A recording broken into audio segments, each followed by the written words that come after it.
Central lighting తిరువూరులో ఉన్నటువంటి నగర పంచాయతీ ఆధ్వర్యంలో ఉన్నటువంటి సెంట్రల్ లైటింగ్ సరిగా వెలగటం లేదని చెప్పేసి ఈ తీవ్రమైన సమస్య అని చెప్పేసి నాకు చాలా కంప్లైంట్లు వచ్చినాయి. ఎక్కడెక్కడ నుంచో కూడా అసలు లైటింగ్ లేదని చెప్పేసి తెలుగుదేశం బోర్డు ఉన్నా కూడా ఇలా ఉంది వ్యవస్థ ఏంటని చెప్పేసి ఈ మధ్యన మమ్మల్ని ప్రజలందరూ కూడా ప్రశ్నించడం జరిగింది.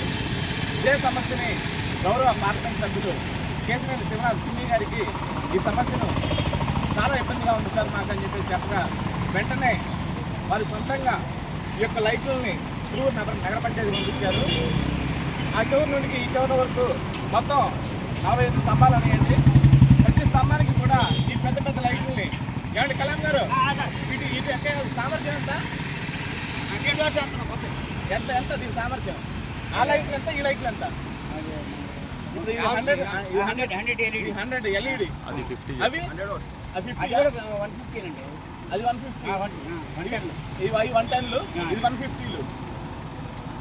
ఈ సమస్యని గౌరవ పార్లమెంట్ సభ్యుల వారు కేశినేని చిన్ని గారు ఎంతో చొరవ తీసుకొని తిరువూరులో సెంట్రల్ లైటింగ్ చాలా బ్రహ్మాండంగా ఉండాలా, మీకు ఇబ్బంది లేదని చెప్పేసి మా కౌన్సిలర్లందరికీ భరోసా ఇచ్చారు. ఇవ్వడమే కాదు, తక్షణంగా మమ్మల్ని ఈ లైట్లు పంపించేసి ఈరోజు మేము ఈ కార్యక్రమాన్ని మేము మొదలుపెట్టాము. ఆ చివరి నుండి వినాయకుడి గుడి వద్ద నుండి కూడా చీకటిగా ఉన్నటువంటి తిరువూరు ఈ దీపావళి రోజు వెలుగులు నింపుతుంది.